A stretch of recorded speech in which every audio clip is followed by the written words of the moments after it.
I'm excited about this conversation today because we talk a lot about finding your inner compass on this show. But here's the real question: how do you actually tap into it? What if I told you that your subconscious is that compass? Wouldn't you want to know how to connect with it? In this chat with Dr. Ron Anbar, author of The Life Guide for Teens, we explore how hypnosis can unlock that inner guide and how he's used it to help patients heal emotionally and physically in ways that traditional medicine sometimes cannot. After this, you might start noticing your subconscious has been trying to talk to you all along. So let's get to it. I would love for you to talk about who you are without talking about what you do. Who I am without talking about what I do. Yeah. I am a human who I think channels the power of the universe. You couldn't call it God, divine energy. Um, my task is to help others, um, to help them recognize that they too are in a similar situation if they choose to be. Um, I like to help people become more aware of what existence is about. Let's dive into that one. Um, what existence is about. That's super curious to me.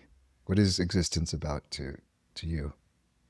Well, I think to me, I've been asking that question since I was an older teenager. Uh, what are we doing here? For some people, I've noticed it plunges them to a crisis. I've been Yeah. made more curious than Yeah. than saying I have to answer this question right away. And in fact, I think what I learned is that you keep learning. It's not Mm-hmm. uh, it's not like I'm going to tell you the answer. I've also learned that what I'm going to talk about is what it means to me, and depending where your listener is in their life, it may or may not make sense. In the Jewish Yep. tradition, I'm Jewish, study of Kabbalah or mysticism is recommended till the after, should be at least 40 years old to study it, because if you don't have enough life experience, it doesn't make sense. It could even make you uh, go into a crisis. Um, I think that uh, we're on Earth for the purpose of um, bettering ourselves and others around us. Mm-hmm. Um, and we can be like, if others help us, then we're helping them better themselves. For example, I often thank my patients for being in my life because thanks to them, I can help them. Thanks to their openness. Yeah. It's a great Yep. gift. Um, I think that I don't think there's such a thing as time. Hmm. I think that we see time as a reality, just like we see other things as realities. We see colors as reality, but they're not really what we see in our brain is not what's out there. We already know that. Yeah, because Um, colors are just the frequency of the particles of light. right, right. Particles of light don't have different colors. They just come in different frequency. Yeah, And they're just sound is the moving same differently. thing. There's no such thing as That's sound. right. It's Sound is vibration, yeah. but a brain makes it into sound, right? And I think the same is true of the rest of our existence. So the brain makes time so that we can sort of refer to, oh, we'll meet next week. Although, like I've talked to some patients who will talk about something and then it's already happened without our understanding. Mm, How does that work? Well, if there's no such thing as time, then that would explain it. It's just happening all at once. And some modern day right. physicists suggest the same. I remember one patient um, told me, or his subconscious told me, I talk to the subconscious a lot, as you know, that, Mhm. uh, well, he was telling me a past life story. He was telling me previous life he was such and such, and that he found my patient because my patient's mother's name was similar to the mother's name of a person in the past life. Kind of Hmm. complicated. Yeah. And I said, wait a minute.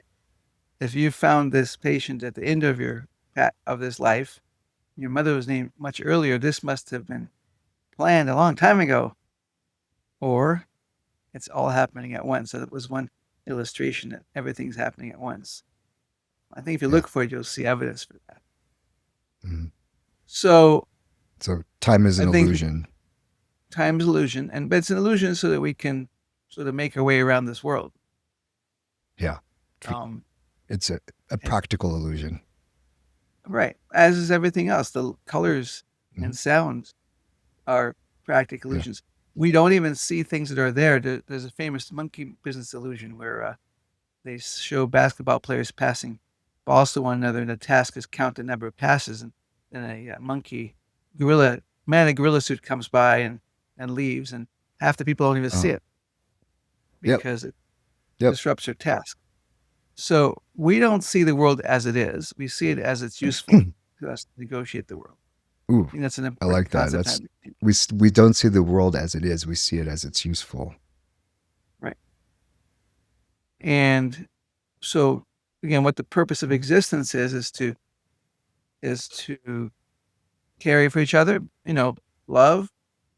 Um, when you're fully connected with someone or really strongly connected, you feel respect and you feel that you want to help them in any way you can, and you Mm, you share gratitude and appreciation of each other, and that's all love. That's mm, not just romantic love. That's brotherly love, and that's parental mm, love, and that's should be mm. love of self. And if you believe in God, love of God. It's characteristic of all of the loves. I learned about that from Eric Fromm, who wrote The Art of Loving back in the 50s. That was Interesting. So, but his does that illusion thing apply to love as well? As you were talking, it made me think that the different types of love that we attribute, like we do the different types of colors of light, is it possible that that too is an illusion? That's useful. yeah, I think that's interesting. Well, I think love is not an illusion, but I think the different types of love No, is probably, but the different types. Yeah. yeah, I think you're probably correct.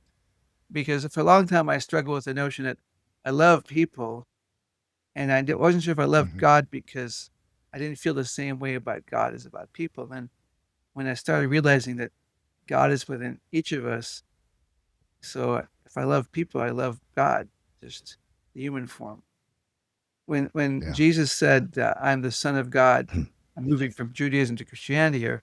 Uh, it's Hmm. interpreted as by Christians, and I don't want to offend any Christians, but it's interpreted by Christians as he was part of God, part of the Trinity, and that you need to classic Christianity. As I understand, you have to pray to Jesus to get to the Father, God the Father. And as a Jewish person, viewing it a little bit differently, and knowing that Jesus was Jewish his whole life, I say that we're all children of God. We all have God as part of us. We all have the ability to redeem ourselves. And to find God, we have to go through ourselves. And so when Jesus says, Mm. was quoted as saying, to come to God, you have to come through Jesus. I think it was a misinterpretation. I think he said, come to God, you have to come through to yourself. And I think Yeah. if you listen very carefully um, to yourself, to your subconscious, which I think is a Mm. conduit to God, you'll hear God. You can hear God if you're open to it.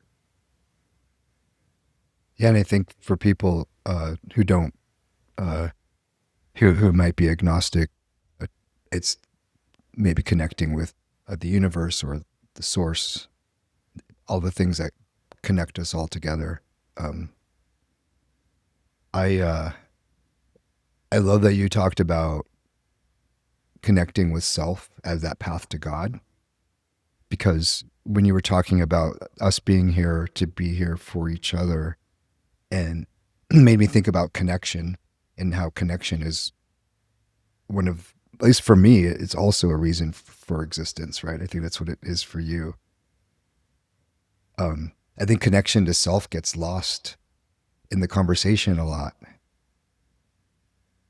There's so much focus on connecting with others that we forget to connect with ourselves. I think to connect well with others, you must connect with yourself, because Hmm.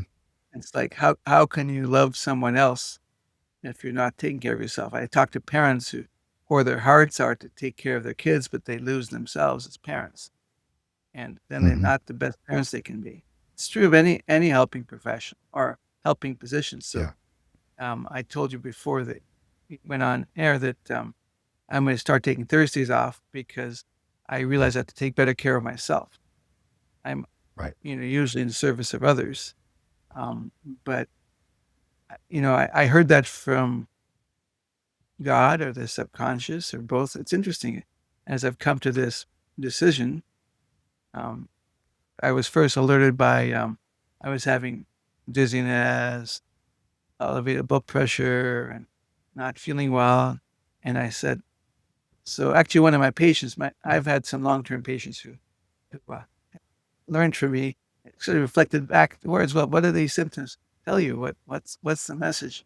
Because the subconscious will do this, give you symptoms if you're not paying attention to Mm-hmm. something. I think Yeah. a lot of illness is that.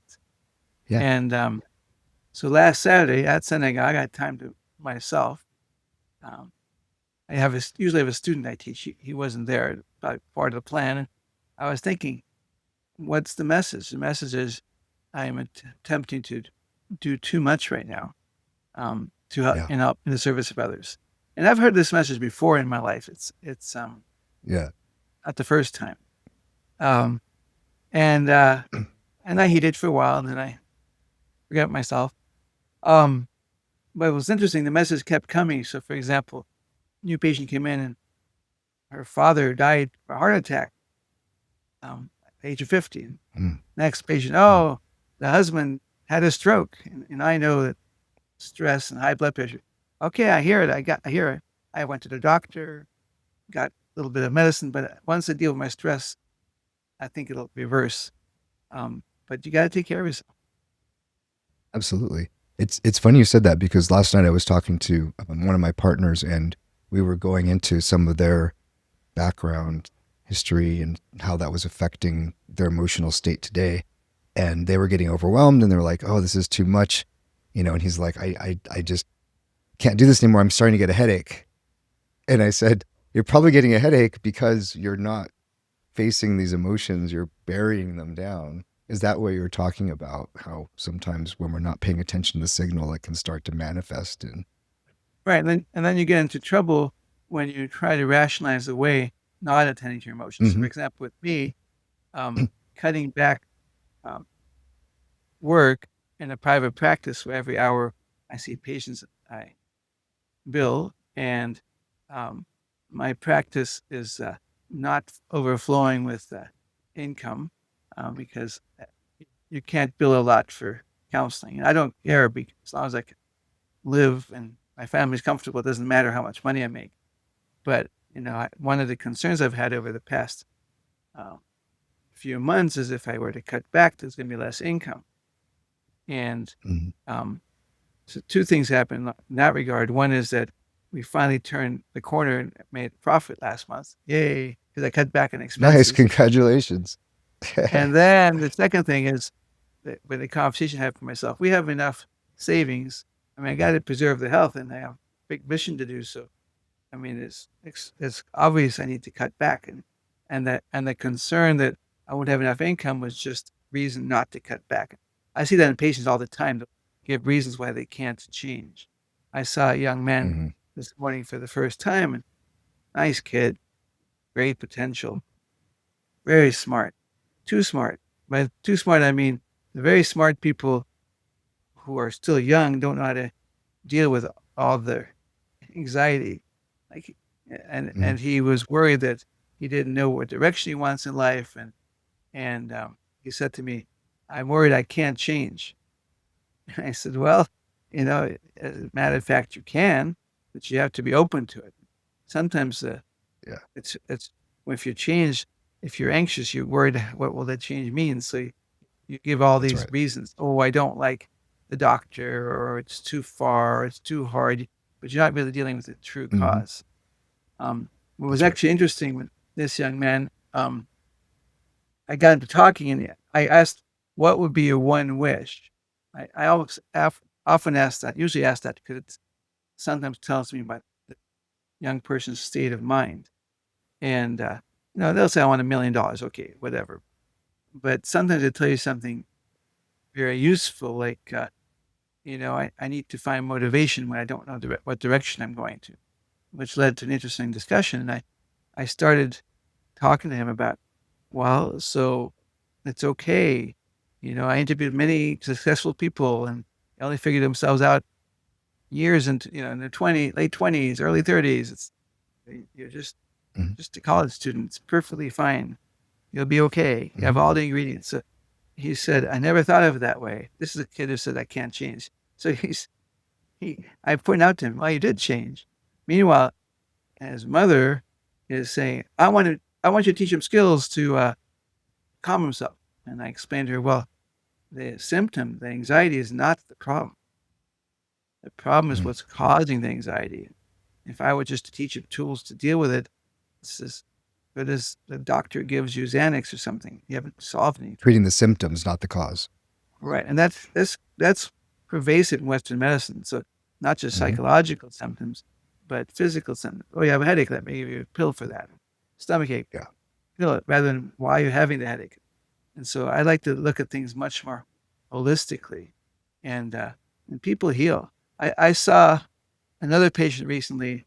A patient who oh my gosh, she's the one whose father died at Mhm. 50 from a heart attack, and she got depressed and anxious, suicidal, and angry, and things you'd expect. And she's been in the care of the medical system for a year, and she's had talk therapy, and she just put on an antidepressant, and she was taught how to breathe to calm herself. She was taught how to distract herself from her bad feelings, and she's no better. And I asked her, well, did anybody ever talk to you about why bad things happen to good people? No. Did Mhm. anybody ever talk to you what death is? No. Mhm. Anybody talk to you about what the meaning of life is? No. These are all Yeah. existential questions. And there's actually Yep. psychologists love to call things. So somebody does existential therapy. I guess I do that, but I don't think of it. I think it's just common sense. You have to deal with what's her trouble with her, which is the tragic loss of her father. And nobody in a year psychological care has addressed these questions. Um, I'm pretty sure I can help her. And she actually another great part. This story is going to end up in my book that I'm writing Mhm. about interest in subconscious. So we have this conversation. She looks up, and on my shelf here, there's a plate. Is it okay if I stand up and I'm going to show it to you because we're doing video? Yeah, So absolutely. give me a moment. Are you familiar with this kind of artwork? It's a little blurry right now on my side, but it'll come through in the final. Okay, this is called a kintsugi. It's a Japanese art form. And what kintsugi does is they take a cracked pottery and they fill it with gold. So it's Mm, beautiful art. it's gorgeous. And she hadn't heard the concept, so I told her. And then I Mm, turned to her and I said, you're broken. And when you feel yourself, mm, you heal, you're going to be better than ever. And that clicked. And then she tells me she wants to become a plastic surgeon. And I said, mm. oh, you're going to help others in the same way. How wonderful. And she beamed even more. She felt lighter, something that this is metaphorical work. It just initiated by her subconscious because she happened to see the plate and then led to this Ah, she saw amazing that and healing pointed it moment. out. She pointed out, Wow. She knew what she needed to heal herself. of course, the Her subconscious knows all. subconscious. Well, Yeah. yeah, if it taps in the right place, it knows all. But it You can't know, just, you don't want to tell the people what to do because if God or the subconscious or God through the subconscious just tells you what you need to do, there's no free will, there's no learning. mhm. It's Yeah, something I have you to didn't, tell. yeah, you didn't go and find the plate and then bring it to her and say like, this is you. You followed her lead. Right. I didn't even think about it until her subconscious brought it up. I'm sure her subconscious is the one who called her attention to it. And Mhm. so, again, if you think like I do, God guided her to mention it, and I helped to interpret. I do it all the time. If I have a weekly radio show. And recently I've been interviewing people I'd never met before. There's a forum through which you can find people who want to appear on podcasts. So I get to look through and I get to talk to really interesting people who've had really interesting experiences. And I observe things about them that they never thought of before. Because I guess it's my gift. Or Mhm. I'm a conduit. God speaks through me, whatever, however it works. And it's quite incredible to see that pattern of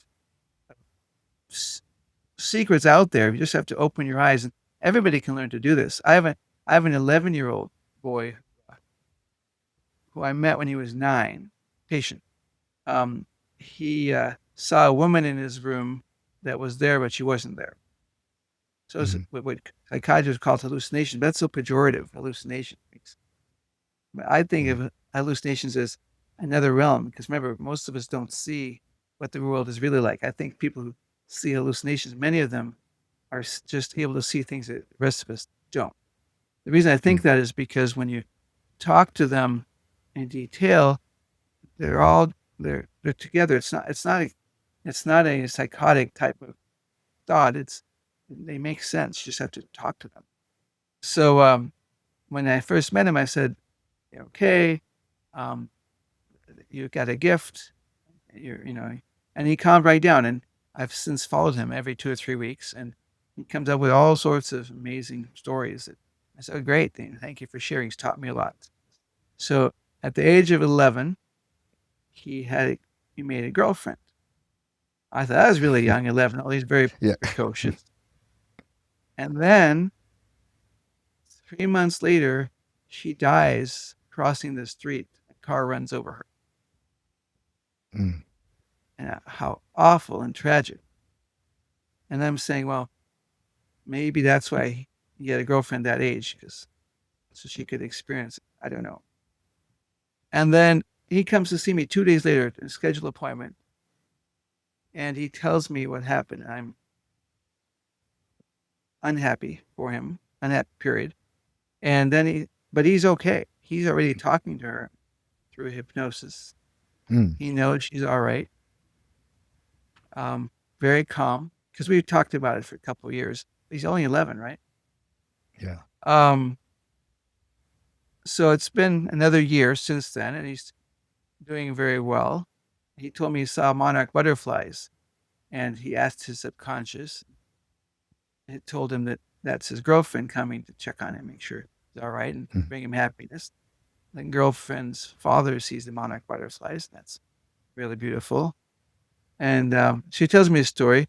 And then the next person I see is our friend um, Ayush Prakash, who you know, Mhm. of course. He introduced Yeah. us.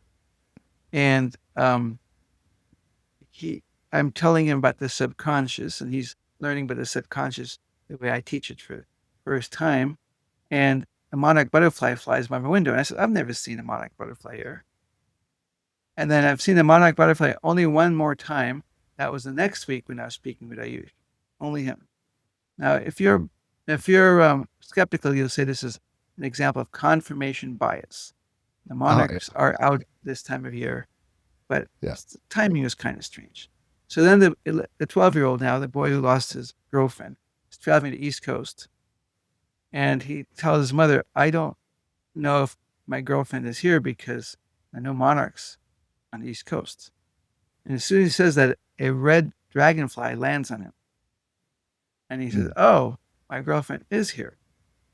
And this reminded me of the biblical story of Jacob, who is the son of Isaac, and he's running away from his brother Esau because he stole his birthright. Esau wants to kill him. So Jacob is running away towards for his uncle's house in the city of Haran, and he goes to sleep on a rock with a head on a rock in a city called Luz, which means light. And Mhm. he has a very famous dream you may be acquainted with, which is Jacob's ladder. He sees a ladder, and angels are going up and down the ladder, and God's at the top of the ladder, and he says to Jacob, I'll take care of you. I'll protect you. Jacob wakes up and he says, I didn't know God was here because he thought God was local. And he renamed the place Bethel, which means house of God. Um, and so my patient story reminded me of, he realized his girlfriend is not local. She's everywhere, just like God. same realm. Mhm. I love that story. It's funny you mentioned the monarch butterflies because a few weeks ago I was in my backyard and I saw one and I distinctly remember I'm not used to seeing monarch butterflies around here. Maybe it's confirmation bias. I don't know, but that was it stood out to me. It's kind of funny. Maybe his girlfriend was visiting me too. um, I want to talk um, about the subconscious and connection. Um, and you specifically, you talked about how in order to connect to other people, you have to connect well with yourself. And that's about authenticity, right? Being able to connect with your authentic self and then showing up in the world in an authentic way, so you can build authentic connection. And when I think about you and your trajectory, you've been doing this hypnosis work for 26 years, is it? Yep. And Keeps when you getting a lot bigger. started, what's that? It keeps getting more and more years keep coming. Yeah, maybe it's more than that. Yeah.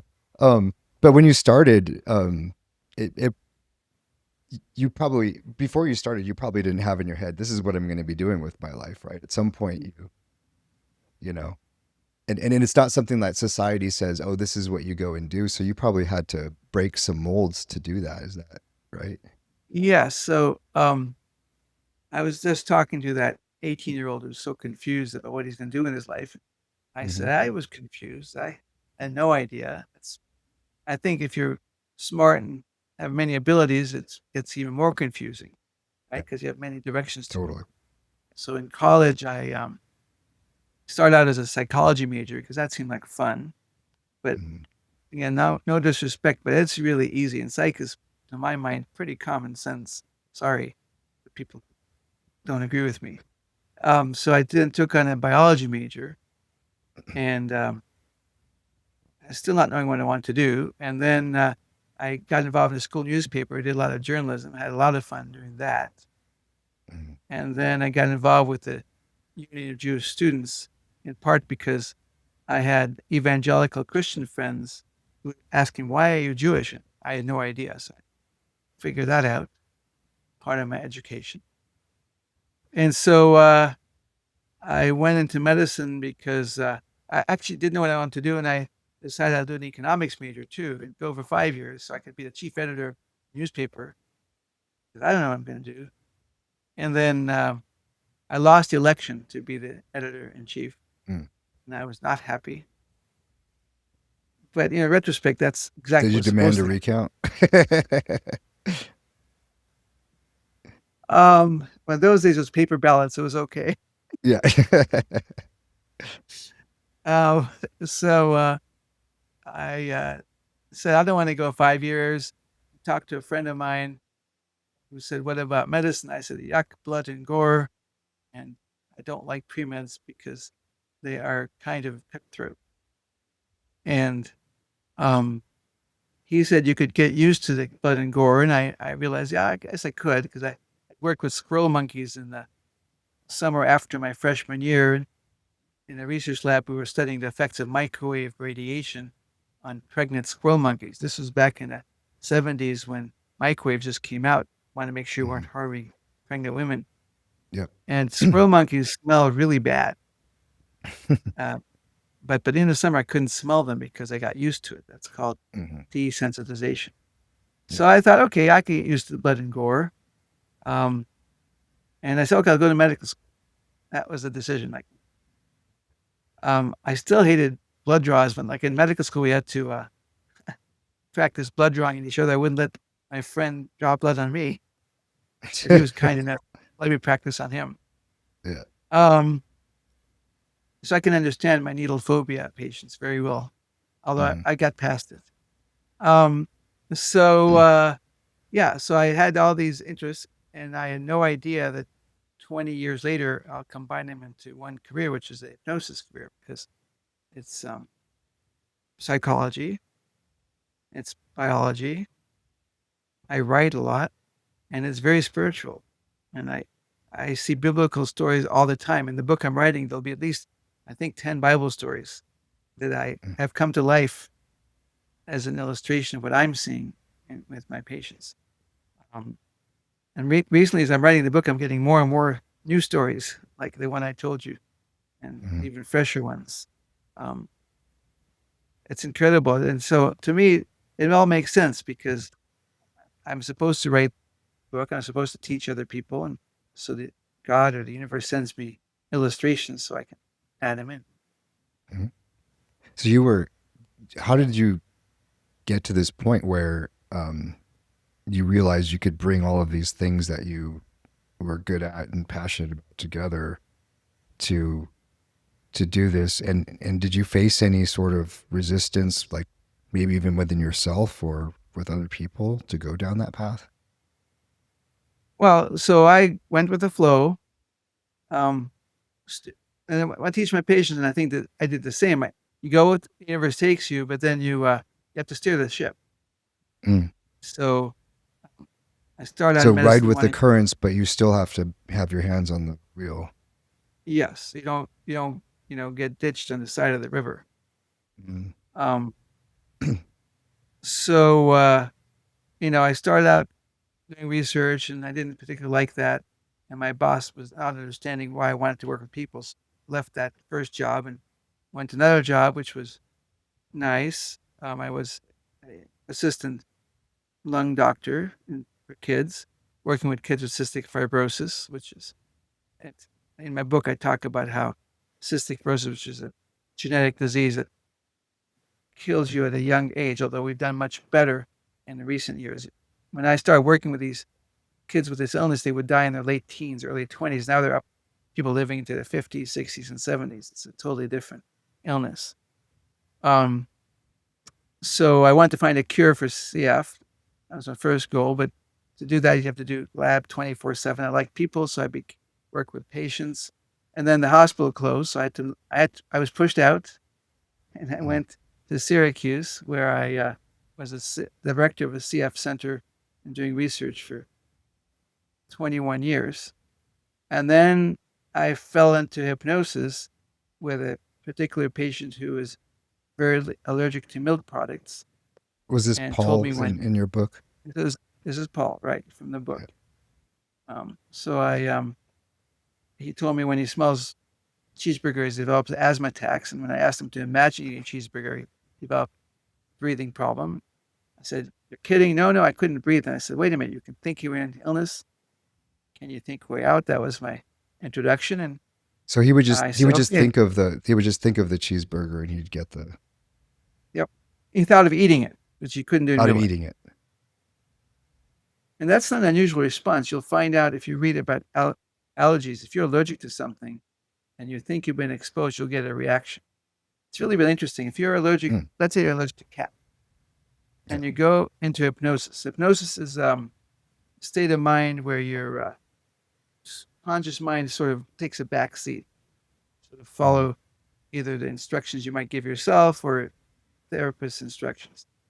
So you go into hypnosis and you get scratched. Well, if you get scratched with cat dander, you'll get a reaction because that's you're Yeah. allergic to it. Get scratched with salt water, the other arm, you don't get a reaction. You get scratched with cat dander and told that it's salt water, you won't react. Mm. You'll get scratched with salt water, told it's cat, you will react. Wow. So thoughts affect our allergic reaction. Wow. So, for example, the people who think they're allergic to, let's say, milk, but if you give them milk that's hidden, they don't have a reaction. Now, there is such a thing as real milk allergy. There are many more people who think they're allergic and they get reactions, but they're not really allergic. And this is one example. That's a pretty obvious one because you can So it's hide like the milk. it's there's allergies that are um, I guess for lack of a better word real, and then there's allergies that are kind of going back to that thing about color. They're sort of illusion allergies. Well, but they cause real symptoms. So maybe a better way to Mm-hmm. say it is there are allergies that are caused by there are allergic symptoms that are caused Mm-hmm. by physical issues. There are Right. allergic symptoms that are caused by psychological issues. And when it gets really complicated is if it's caused by both. As a Western doctor will say, oh, you have real allergies, therefore your allergic reaction must be your real allergy. But they're often wrong. So I'll tell you, there was a 10-year-old with asthma who the nurse practitioner saw first. This is years ago. And she said, this is a story. He has asthma. Whenever he has a cold, he develops wheezing and he coughs. Whenever he exercises, he wheezes and he coughs. And when he wakes up at night wheezing and coughing, and he gets better with asthma medicine. But he's never completely better, even though he's been given strong asthma medicines. And his breathing test shows he has asthma. This is asthma. Mhm. And she says, clearly he's not taking the stronger medicine because otherwise he would have gotten better. And I said, maybe. But maybe it's, he also got asthma when he was upset, which is common. In fact, back in the early 20th century, asthma was thought to be a psychosomatic disease only. People didn't realize it was physiology too. But by the end of the 20th century, people think, and even now people think asthma is all physical. It's not. So this kid who has asthma, I said, let me teach you hypnosis. Let me teach you how to calm yourself. So he learned. And I saw him, so he learned hypnosis on day one. His prescription for the stronger medicine was filled on the third day after I saw him. When do you think his symptoms went away? You saw him on which day? Day one. Day one? Yeah. His Probably prescription like filled day three. day three. Well, presumably would have been after he got the prescription filled. His symptoms went away on day two. Mm. And when he came back a month later, he had no symptoms. No wheezing, no coughing, no trouble with exercise, no waking up at night. And his lung function still showed the asthma, Huh. but he had no symptoms. Wow. This boy demonstrates that his symptoms, which are asthma symptoms, were psychologically driven because he could make them go away by calming himself. Wow. Okay? I have many such examples. I had a boy in the book, Changing Children's Lives with Hypnosis. I talk about a 6-year-old boy with a seizure disorder, started at birth when he had a brain bleed. His brain's damaged. He has seizures on electroencephalogram. He's been given seizure medications, which have helped him somewhat. By the time I saw him, I can't remember if he was having seizures 3 times a month or 3 times a week. But when I met him, he had peculiar seizures in that they started on the right side of the brain and then would spread to the left side because his brain was damaged on the right side. And he knew when they were coming on. So I wondered if I could teach him how to do hypnosis, make him think differently, then maybe the seizure would occur. Yeah. So I asked his mother, I was seeing him for his asthma. I was a pulmonologist still. And I asked his mother if I can teach him hypnosis to see if it'll help his seizures. She said, sure. And hypnosis with a 6-year-old is very different than in a young adult or teenager. So all it was is his favorite character was SpongeBob. And I told him every night put sponge, we talked about his sponges, it has holes in it, Every night when you put SpongeBob on your head, and if a storm comes, it should pass through the holes of the sponge and not stick around. That was the hypnotic suggestion. That was it. 1 minute. He hasn't had a seizure since. Wow. It's been 20 years. I actually called him before the book came out to ask if I can tell his story. His EEG was still not normal. Same story as the asthma kid. So basically what you did was you used the sponge as a way to connect with the unconscious, subconscious mind. The sponge story was a metaphor that he understood, just like the kintsugi plate as a metaphor that the young lady understood. And that's so the subconscious likes metaphors is what I'm hearing. Well, the metaphors tend to avoid the block of the conscious self if you're not in hypnosis. The conscious self gets in the way a lot. No, that can't happen. Right? So the 18-year-old boy who thinks he can't change just because that's what his conscious mind, he's fearful.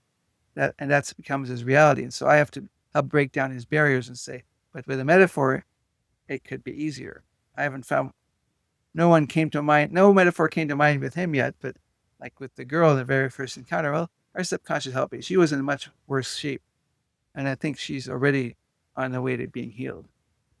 Yeah. I'm curious, like the stuff that you've talked about and talked about in the book, and Paul also had example. All of these were um, cases where hypnosis and connecting with the subconscious has helped people with these physiological issues, symptoms, disorders.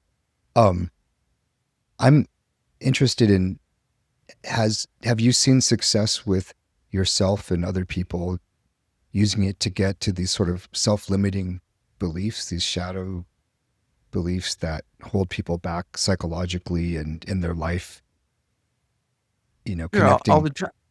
with your authentic self and figuring out what that is.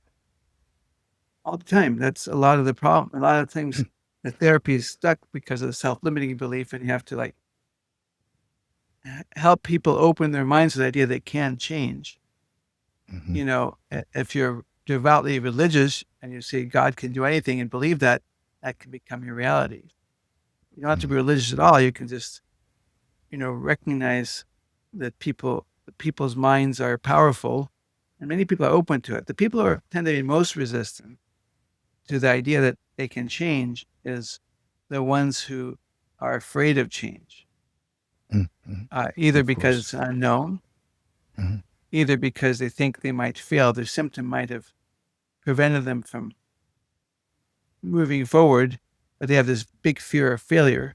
So they just make themselves stuck. A classic example is people with anorexia nervosa, typically girls who won't Mm-hmm. eat and they lose a lot of weight and they get derailed in life. But the real issue is they don't think much of themselves. They're sure they're going to fail, so they Yeah. just um. So if you're a rigid person, or if you're an adult who's been some thinking one way for many years, it can be threatening to start thinking a different way because maybe Oh yeah. your spouse won't like you anymore because you're going to change. Maybe your spouse liked you because he or she could rescue you, and now you don't Huh? need rescuing anymore, and the whole Exactly. relationship. Yep. And what's really funny about this is there's a clear path to treat that because you could get the person to recognize they're hanging on to it because they don't want to lose that relationship they have where they're being rescued by their partner. But the case where the person is resistant to change because they're afraid of change, that's a really difficult one, right? Because if their fear is change itself, how do you get them to change their fear of change itself? Well, so if they're willing to talk to me, because sometimes it's, oh, I don't like this. I don't like Dr. Anbar. I don't like hypnosis. But Yeah, if yeah, they're yeah. willing to talk, you show them, you help strengthen their confidence in themselves. One of the Mm, messages I talk about in my books is when you believe in yourself or believe in your subconscious, um, mm-hmm. you can gain more confidence so you can handle what comes your Yeah, way. yeah, And worst case scenarios, ask for help. That's okay. There's nothing wrong yeah, asking for help. But yeah. as long as you move forward, you'll usually succeed. That's the truth.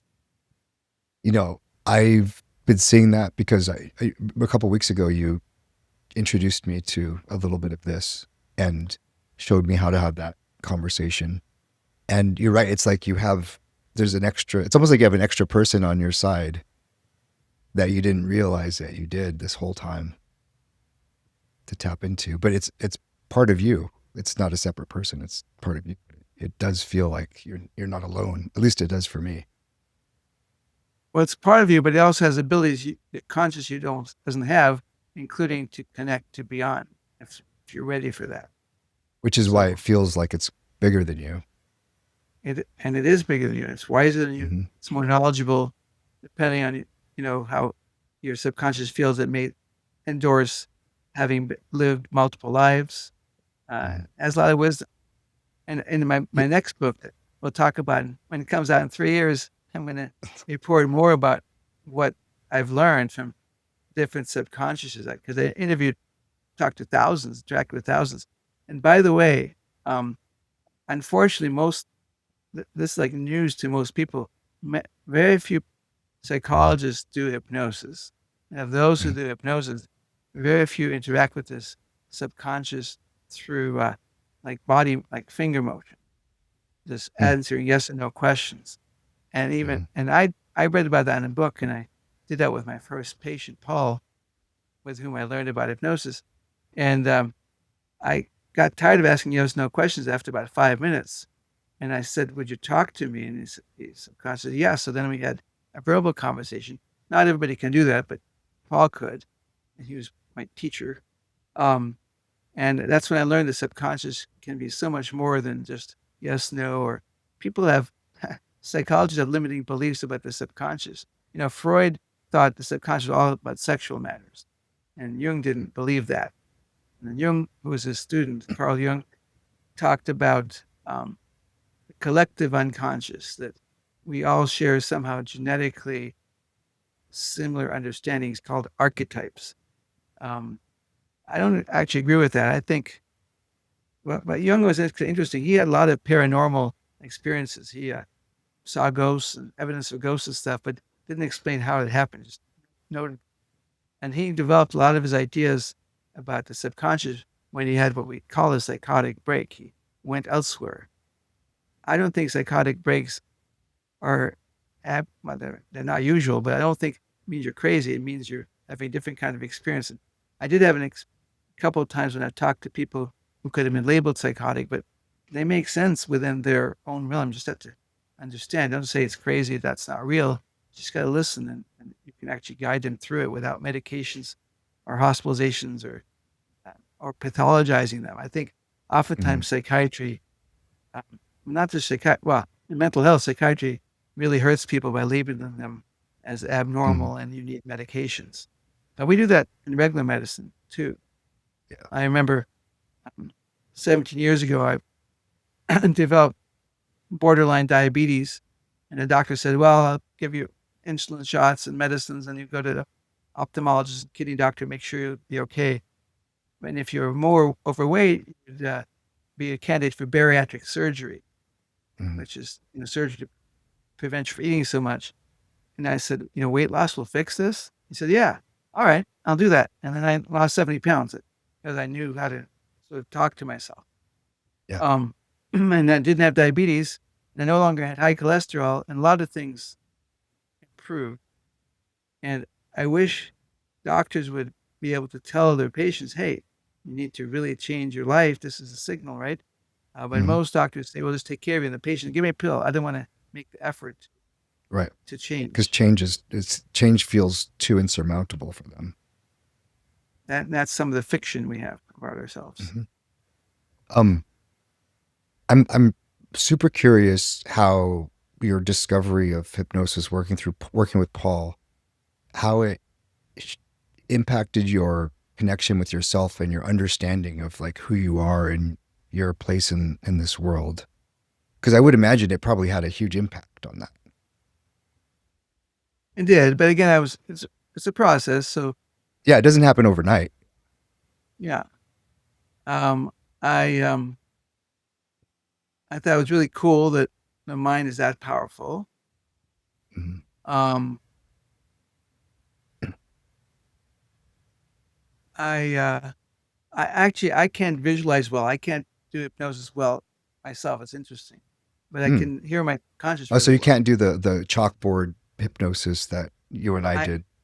No, I can't do that. I can walk you through it, but I have trouble with it. But I hear my subconscious really well, and when I see Hmm. the I'll say things without really thinking them out, and I said, how did I say that? And I know it's from my subconscious, and Hmm. I'm good at it. I feel people. I meet somebody, and I know immediately if we're gonna connect, or we connect immediately. And those people typically do hypnosis really well and change really quick. Um, so I think it took till I think when I came to uh, California 10, 11 years ago now, I opened up this full-time practice in counseling and hypnosis. That's when I started figuring out that there's more to me than I realized. And I remember there's one boy here who will be written about in the next book who saw Hebrew, even though he had never studied it, but I knew what he Hmm. was. seeing because I'm a native Hebrew speaker. Later, his subconscious told me if I was Chinese, he would have shown me Chinese. It was a lesson for me. I started realizing this again more to the world that meets the eye, and I buy into reincarnation. Many people tell me I'm close to. We've known each other before. We'll know each other again. Um, and I sort of realized that my role as a guide here is, reflects my subconscious, my soul, God. And so that over the last decade, I sort of learned that, become more and more convinced of that. But that's how my role here in this world. Do you, yeah, through this process of kind of finding the application of hypnosis and helping people, that's helped you find your place. Have you found that like one thing I've learned recently about authenticity is that it's oftentimes we think about authenticity as like, are you acting authentic, or are you performative, or are you being authentic, right? But I think the more meaningful authenticity for me is about the choices that we make. And is that choice authentic for me, right? The choice to come on the podcast, the choice to do the podcast, the choice to go into hypnosis as your profession. Um, do you find that tapping into the subconscious is a helpful mechanism for people to be more authentic in the choices that they make in their life? Absolutely. I think that the subconscious makes suggestions and decisions based on what's best for the individual rather than what society expects.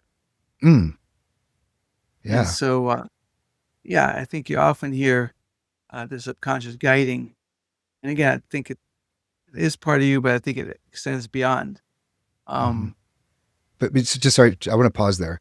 You're saying that because the subconscious is I think I was reading in the book, like consistently putting the person's best interests as a priority, whereas the conscious mind might think about societal expectations and all these other things, but the subconscious says those are not what's important here. What's important is correct. what's best for me. Correct. And then you have to listen. If you want to improve with that, you got to listen to that, even if it's uncomfortable advice. Like Hmm. choose a different career path than your parents want you to do. Or the one that's making you a lot of money. That's right. And to me, money, it's interesting. I've changed. When I was younger, I never was into fancy cars, but I wanted a big house because that was Mhm. um, my parents. I grew up in a big house, and that was what I thought was success. And we had a huge house in Syracuse. Um, we moved to California. Housing prices are much higher, and I was worried how I would adjust to this smaller house, and it was seamless. It's plenty big, and it's not important. It's not important Yep. how long you have a bed to sleep and Yep. food to eat, The roof. roof over your head, some clothes, Yep. Yep. people to help. Yeah. I I um I think that for me this is like the most profound thing coming into this, just meeting you, learning about the hypnosis, and now I'm working through your book, learning about how um, the subconscious can be a sort of pathway to authentic self. Have you seen anybody make a shift in their life because of that? We talk about theoretically, it could tell you, oh, this is not the right career for you, but have you actually seen hypnosis help redirect somebody towards their authentic self, yourself maybe, or anybody in your life? All the time. It's not unusual. People remember people take new directions in life all the time, Hmm. Yeah. and so when you get in touch with your authentic self, it gives you an alternative that usually is the right one, and people often take advantage of that, follow what their subconscious says. Um, but I would tell you that sometimes the subconscious doesn't want to tell you because part of your task is to learn on your own, What's shifting an example of that where maybe I'm not ready, or I need to learn on my own versus the subconscious pointing it out for me directly. Um, you're trying to decide if you want to have a career as a professional athlete, Mm-hmm. and you ask your subconscious, should I continue this course or should I look for a different course? Subconscious Mm, won't answer. Then you have to make a conscious decision. yeah, That sometimes happens. yeah. That happened recently, and that question was posed, and so the question was posed: should I pursue my athletics or should I pursue another course? And the answer was do both. Mm-hmm. My, And that to me, it's like I think the one interpretation is that um, you need to figure out on your own. And another interpretation could be you need more information to know, like even your subconscious doesn't have enough information to know, like you have to go out there and try them both. well, I my belief is subconscious does know. Mm, Um, I think doing the whatever you do, you learn. mhm. Yep. Whatever you do. That's So the way we even if you learn. do something, in fact, you learn best when things don't work out. That's right. That's right. So Absolutely. yeah, so I spent a lot of time and money working on franchising my practice, which flopped. I don't regret it. I learned Hmm. people. I had to do a different way of uh, letting people know.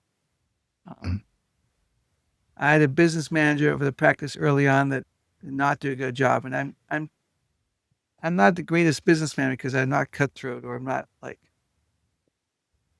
I'm a nice guy. So I let her stay longer than she should have. And when she was replaced, my new business manager said, "Oh, she didn't do her job. You lost business lost a lot of money because she didn't do her job." And I said, "Great news. Why? Because now we're going to do much better." Right. It is not, and that's how I approach life. I Yeah. don't dwell on the past. Nothing to do about it anyway. Go Mhm. beat myself up, but you learn. Yeah. You It kind learn. of reminds me of one of the things I talk about when talking about authenticity is that I, we face rejection when we're authentic, when we choose an authentic path and we choose to live an authentic life. Sometimes we face rejection, but it's actually redirection.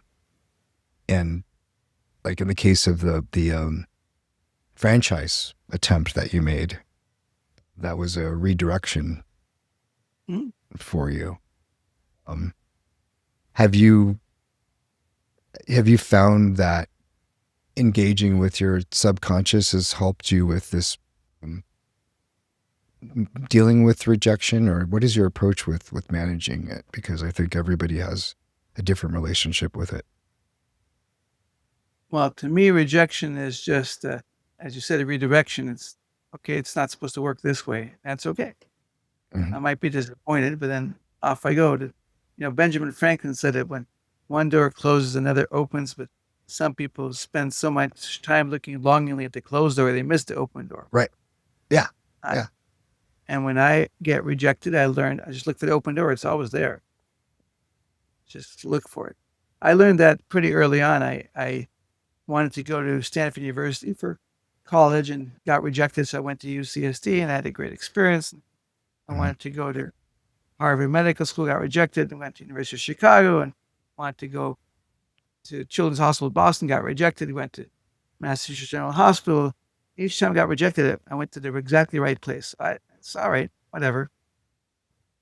Yeah. And then It didn't eventually matter. you ended You up with get, the hip. Yeah. You ended up with the hypnosis thing. And you know, you asked how it was accepted by colleagues. So remember one of my friends said, "Don't tell them it's hypnosis. I think you're a voodoo doctor." yeah. And What was that like? What was that like? Because I think even now it's probably not always like this thing that people are like, oh yeah, of course you do hypnosis. It doesn't seem like it's something that's readily accepted. I never paid much mind to what other people think. Um, with asthma, some people didn't want it called asthma; they called it reactive airways disease or wheezy bronchitis. And I was Mm. laughing. It's all asthma, Yeah, at least back in the 40 years ago. Now mm, I want to add psychology to it, right?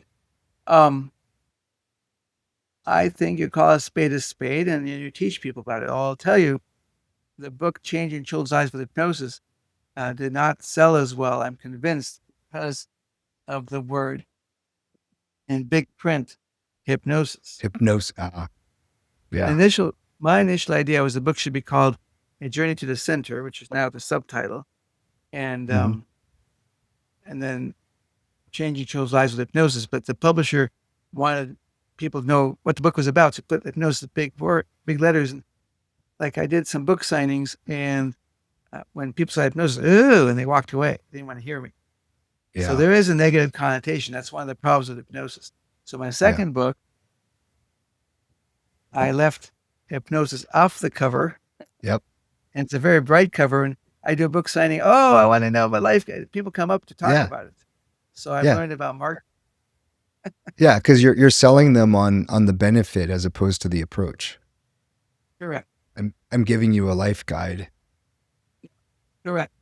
In fact, I wanted to call it a life guide. I call it for teens because publishers want you to aim at a specific audience, but I think it Totally. applies to everyone. I mean, we all have an inner teenager. It's not just the inner teenager stuff the teens deal with, be it anxiety or fear or anger or relationships or sports or academics or meaning of life or death. I mean, those are all life topics I Yeah. write about. Teens Totally. just learning about it for the first time. That's all. But so you said like you didn't care when people are like this hypnosis thing. It's out there. Um, have you always been that way, where you just don't really worry too much about what other people think? Yeah, I've been that way since second grade. I'm told that I grew up in Israel, Mm, and they skipped me first grade, so they put me in second grade. And the teacher said to my parents, I don't remember this, that I asked lots and lots of questions. The other kids had no idea what I was talking about. Um, Back in high school, I remember I asked lots of questions. Kids got irritated because um, they were bored or whatever. My attitude was, I need to learn, so teachers need here to teach. They better answer my questions. And sometimes kids came up later and said, "Thank you for asking the questions that we were too shy to ask." So I think I've always been this way. yeah, it's funny because like most people will say, they were that way until something happened in their life and then they stopped. But you're fortunate to have kept that light shining. Fortunately, I switched countries when I was 9, so didn't know any English, which Mm, uh, was probably good because I think I would have been bored with school faster if I didn't have to master a language as well. When I got mm, here in fifth grade, they gave me the math workbook for the year. And after 2 weeks, I finished it. I said, "What's next?" Because I couldn't do much English, but math was universal. And it took him a few months to give me another workbook. So nice. I think people who are energetic and have a lot of thinking don't do necessarily that well in the traditional school system because they Mm, teach the average kids. So they lose yeah. the really bright kids. I see this in my practice. I tell them, take college level classes. You're in middle school, take online college classes. It's easy now, online. Yeah. And you need to stimulate. I took college classes back when I was in middle school, but in those days, you went to public television. They'd have it, and then you take a test. I got college credits as an eighth grader, my astronomy class, Nice.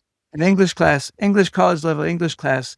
I took when I was 15, and the assignment was write an essay about your first love. And I said, my mom? I had no idea what that meant. you, I'm glad you brought up love because I wanted to talk about self love and self compassion. What's your relationship been with self compassion in your life? Has it I get the sense that you are a self-compassionate person today, but have you always been? Um, yeah, I think I was gifted enough in that respect. So I remember things that concerned me in my 20s. Um, I remember actually talking to my subconscious before I realized it was subconscious. I remember sitting at a Oh, computer and having a discussion, question and answer with myself mm, and getting answers. I was doing self-counseling. mm, In retrospect, that was subconscious. In fact, I then published automatic word processing, which is how a way of talking to subconscious. I'm the one who wrote about it 25 years later. But I think it was a form of that. And I learned to accept myself, maybe with God's help, even as a 15-year-old. 15-year-olds, they very self-conscious, things they don't like mm, about themselves. I yeah, remember thinking through it and already knowing, okay, um, the things you consider are problems will actually help you, which is what yeah, like the girl with the kintsugi plate. You're mm, going to be fine, and the experiences you've had will help you become a better doctor.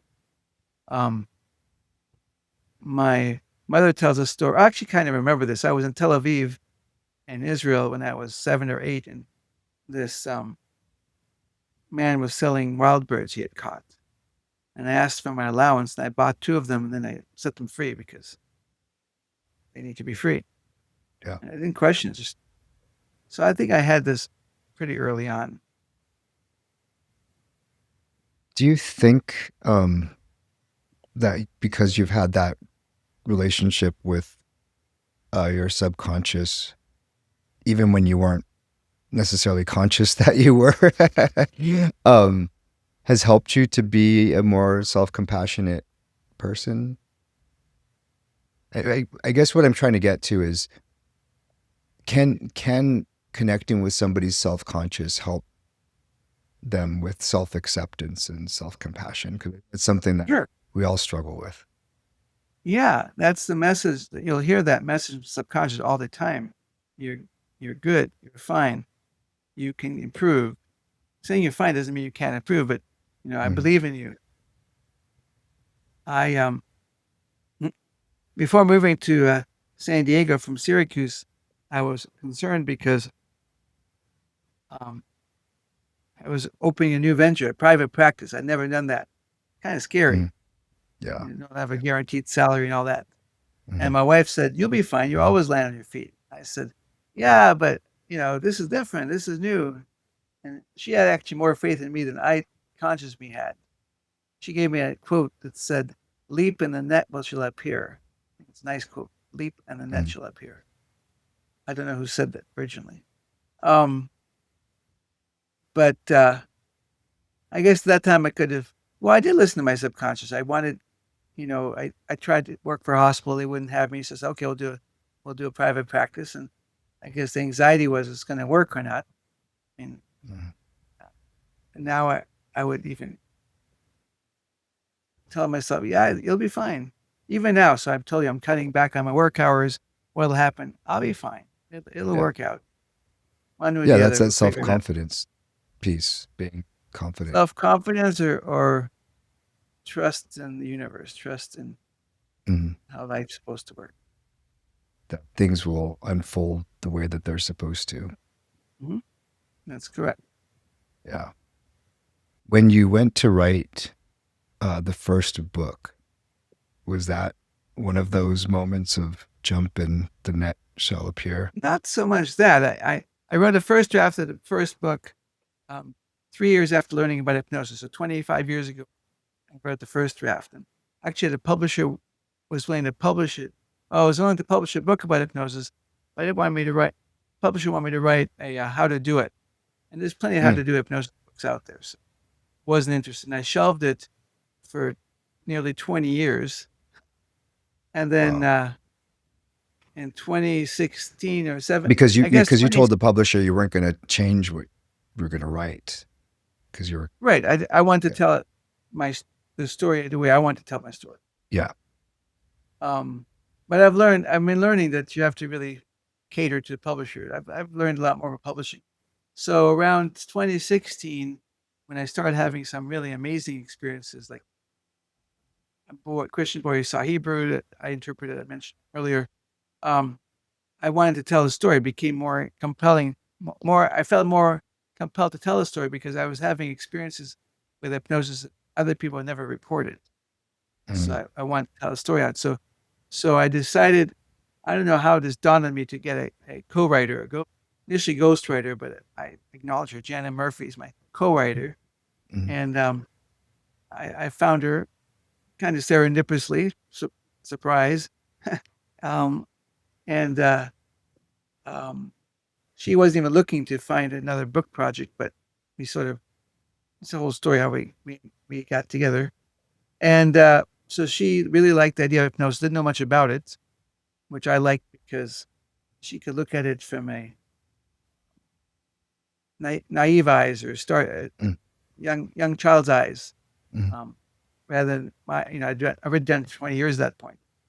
Yeah. Um, and we talked about she'd go in the book, and I really want to tell the amazing stories, the spiritual stories, the reincarnation and ghosts and demons and God and um, understanding the universe type stories. And she said, she was right. She said, um, that's, uh, it'll be hard for people to grasp that. She had a hard time grasping it. And we agreed to limit the first book to the nuts and bolts of hypnosis, sort of my way. Mm, That's changing children's lives with hypnosis. And then she was going to write the second book with me, but then when we when we got ready to do it, she said, I don't feel right about it. I don't know how to write it in a way that you'll look good." She was worried people think I'm kooky, whatever. My words, if we tell some of these stories. yeah. So I went to a different ghostwriter because I need to tell the story, and he'd written quite a few bestsellers, and he was an odd fellow, but we got along. But while he knew about the spiritual things of life, he had very set ideas of how they work. And Mm, I work hard to be humble. I tell you this is what I think, but could be wrong. I've made observations about the subconscious, but it's only the subconscious I've talked to. mm, You know, but he sort of, I told him about some of my gifted patients who want to become professions other than doctors. He says, "Why are they wasting your life that way?" And I said, "You don't get it. There's so many different paths. Everyone has a different path." So we stopped working after a while. Meanwhile, my original co-writer said, "Why don't you let's write a life guide for teens." I said, "All right." It was her idea, actually. And it's okay because it was going with the flow. And yeah. I'm really happy with Life Guide for Teens. I got to teach a lot of what I teach. It was great. It was really fun to write because every time I had a chapter draft, I showed it to my patients, or target audience, and got their input right away. It was awesome. Great writing experience. And there's like 50 people acknowledged in the introduction to the book. That most of them are Wow. patients. I mean, that's a big And then, pivot for you from where you started, where the publisher was like telling you what they wanted, and you said, "No, I'm just going to do my own thing," to now building your book around your ghostwriter's suggestion and around the feedback from the teens and then targeting it towards them, and less about the um, actual practice of hypnosis, but more about the application and how to live a better life. right. And I feel really happy. And the publisher is ecstatic with the second book. It sold much better than the hypnosis book because it doesn't seem as limited. It's Yeah. still not bestseller left, but for my publisher, they're happy. But now my third book that I'm working on, Interviews with the Subconscious, that's the working title. I don't even have a publisher yet. I'm hoping my its publishing world is a whole nother story. And the problem is the publishing world is because my first book was not a bestseller. A bestseller is like tens of thousands of copies, Yeah. and there's very few bestsellers. My books, neither book has reached that. Um, the average book sells hundreds of copies. I'm above that, but Mm, but uh, so I have a book agent, and she said no major publisher will want to publish any book by you ever again because your first your first book flopped. And she says she hates it. That's the publishing world. They don't want to take any risks, Yeah. whatever. So I didn't realize it was that high stakes at first. So anyway, and I didn't have a big social media presence, and so I didn't have a ready-made audience, 50,000 readers read whatever I write. But publishers don't care if the book is good. All they care about is sell. Oh yeah, the sales. Yeah. Hmm. Yeah. So the third book that I'm working on now, and if I don't find a publisher, I'll self-publish. I got to tell these stories. Will be the Hmm. stories that I've wanted to tell all along, and I'm getting more and more of them about the connection to beyond. I mean, the first chapter of the book was 10 chapters in the book is going to be We're Guided. I'm going to talk about why I think so. And the next chapter is going to be the subconscious could be a wise ally. Wise ally, sorry. The third chapter is how the subconscious speaks through the body. We went through that earlier today. So Hmm. lots. And then the last chapter is subconscious can be conduit to God. The book's still in the halfway on the drawing board, but once I Remind get me a what publisher, the beginning is again. the subconscious is a guide, but I want to convey that it's beyond this. The subconscious, remember, is a conduit to divine and to beyond. So I want people to understand that at least my worldview, because in order to understand how I think about the subconscious, you need to understand my worldview, is that things don't happen by chance. Hmm. The monarch butterfly, the dragonfly, the kintsugi plate. We've talked about some of those things. They're Hmm. not random. Yeah. I don't believe they're random. I think they're quite intentional in some way. Yeah. I think somebody that's listening to this and is wanting to learn about how to connect with themselves and how to live an authentic life would get a lot of value from this book. Hope so. Every chapter will have exercise at the end of the chapter to get in touch Yeah. with your subconscious. Yep. Right. That's Yeah. Because it's like probably the hardest part for a lot of us to connect with is the subconscious. Why do you think it is that this conversation isn't happening more widely? I think the conversation that we can be more than we think we are needs to be held in much greater circles, not just subconscious and hypnosis Mm. and even religion. I mean, this whole cancel culture, this whole you're making me feel unsafe.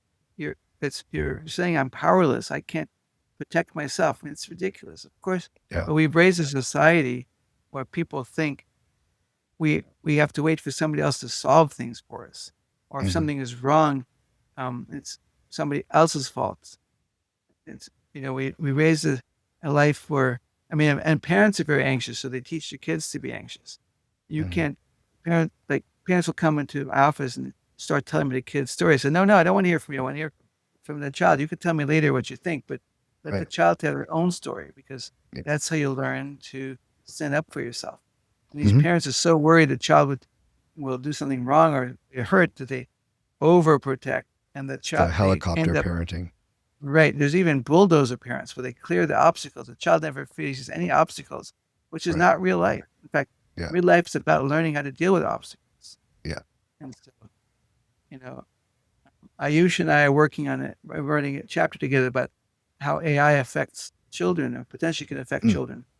And over reliance on AI to give you answers will Yeah. make it so you'll never be able to think well. It's Totally. really scary.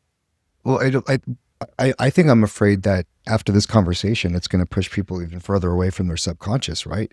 Because instead of asking, my subconscious, I could ask, AI, what should I Right. do? You're not How gonna should I handle spend this? time thinking.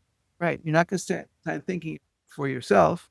You're just Hmm. gonna ask ChatGPT or Grok or whatever, Claude, what they Yeah. think. I heard this week that Tesla's new model has a driver therapist. You could do therapy as you drive the car with an AI. How horrible.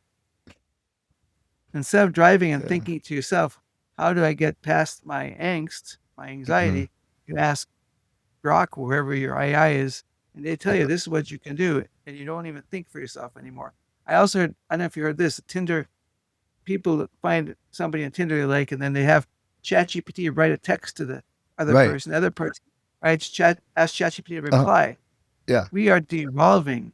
Yeah. Yeah. That's We're the just, opposite of subconscious. yeah, we're outsourcing our existence to AI. So look for articles and blogs, and I, Ayush and I are going to be working to at least make people aware. And then at one point, I got sort of and went into a little bit despairing mode because people like to take the easy road. Mhm. And so consulting AI is easy. And I think a lot of people will do exactly that despite these warnings. But then I consoled myself and I said, throughout humanity, people have tried to take easy road, and most have. Um, but our leaders have not. And the people who moved us forward have not. And so we'll be okay as a humanity. Most people will go the Yeah. wrong way. Lots of people are obese. They know they shouldn't eat, but they Yeah. overeat. Right? Many people drink alcohol, use drugs, Mhm. all these things that are not healthy, um, despite the warnings. Okay, they're not going to amount to much, but the special Yeah. people will still be there. Yeah. I mean, life and society reward people who take the less beaten path, the more challenging path. There's more reward there. Um, I I agree with you. One thing I've been learning about with AI is that I don't need to avoid it for these topics altogether. I need to learn how to use it in a healthy way. So instead of asking it to answer the questions for me, I'll have it create questions for me to consider, but then I answer the questions, not the AI. Is Right. that a healthier use in your That's mind? the only healthier. You can also ask yourself what questions you want to answer for yourself, and then ask AI what questions you think I should answer. So go through the process of asking the questions would be even Yep. healthier. Like if I write a blog, I'll write a blog on a topic, and then I'll ask AI the same topic and see if I've forgotten anything. So that's been useful, Hmm. and then I think that's a fair use of Yeah. AI. But you Yeah. need. I told you earlier, the subconscious sometimes doesn't want to give you an answer because it wants you to figure it out.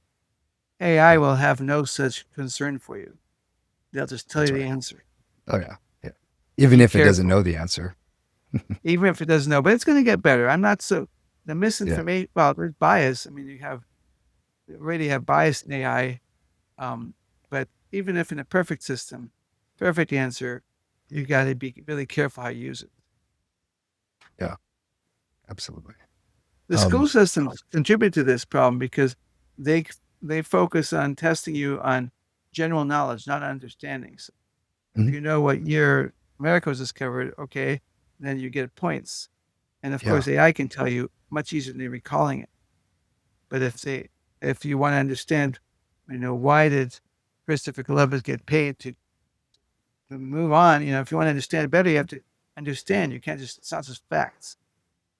And if you don't know what Yeah. questions to ask, you're never going to learn either. So that's why I don't like Yeah. AI asking the questions. I would challenge you to ask questions yourself. And then, like I did 40 years ago on a typewriter, uh, you know what a typewriter is? Oh yeah. I used to use them when I was a Yeah, kid. you do it. Yeah. Oh, your listeners might not. Uh, But I'm I did Gen for X. myself. Uh, I remember those typers. You type too fast, the keys get all mashed up, and That's why we have the Quetry keyboard. You know that, right? yeah, to slow you down. Right. Yeah. So the most common Yeah. letters are in little fingers, so it slows you down. Hmm. Yeah. Um, the AI thing is so interesting to me in this. You were talking about understanding. I think that's probably the biggest risk with AI, right? Is that um, we're kind of shortcutting understanding to get to the answers. Right. So And I think yeah, Einstein said any fool can have knowledge, only a wise man has understanding. yeah. It's worth keeping in mind. So then maybe the answer is the healthy usage of AI is to work towards understanding whatever that might look like. Correct. And the emphasis of education should be to demonstrate understanding, not knowledge. I think we have to Yeah. refocus what we expect with younger people. Yeah. And most understanding comes from experiential, at least I've Exact. found. Correct. So give them Yeah. problems to solve. They'll have to think about it Hmm. and Without focus not using on the AI. answer. Right. And focus on the not on the answer, but the search for the answer. That's what you want to Exactly. teach. Yeah. And that's why sometimes that's why sometimes our subconscious is like, no, you have to go through this so you can Exactly right. develop that understanding. Exactly right. Yeah. Super helpful. Before I wrap us up and ask the last question, this has been amazing. Thank you so much. Just learning so much. Every time I talk to you, I just learn something new. And just from the bottom of my heart, it's so meaningful and helpful. And I think whoever sees this is going to benefit. What's the best way for people to find you Best online? way is to go to my website, centerpointhypnosis.com. So it's CENTERPOINT, hypnosis.com. And you'll find information about hypnosis. You'll find information about my books, about me, and you can even contact me through that website. Awesome. And we'll put a link in the description. Um, Final question. What would you remind yourself 10 years from now to make sure that you haven't lost sight of the path that you're on? So you're asking if myself from 10 years from now will come back, what would it tell me now? If you could send a message to yourself 10 years from now, as like, hey, don't forget this one thing, Ah, what would that be? well, I mulled that question. Remember when I decided to go to medical school, my friends in college told me don't change Mm, because they were worried that I would become like a cutthroat doctor interested in money, whatever the stereotype right. was. I didn't change. Um, what would I not want to forget? And the things are coming to my mind. I don't think I would forget them. I guess if I was demented, I might forget. But I think what comes to mind is I can't imagine forgetting this. To be grateful, that to Mm, understand that I was privileged to be in this position, uh, to remember that life is existence is much more than this life. I can't imagine forgetting, I guess, but any specific things you forget, it's not that big of a deal in my mind. It's more, did you remember your life lessons? yeah. What would What you say your biggest life lesson has been?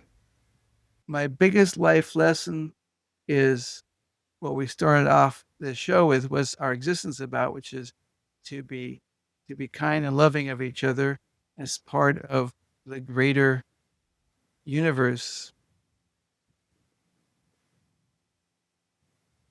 I think that is a great way to wrap this up. To be kind and love one another for the greater universe, greater good of the universe. Absolutely. I love that. Thank you so Thank you much so for that much. opportunity to share. Yes, Yeah, absolutely. thank you. It's been great. We'll see ya. Look forward to. Bye.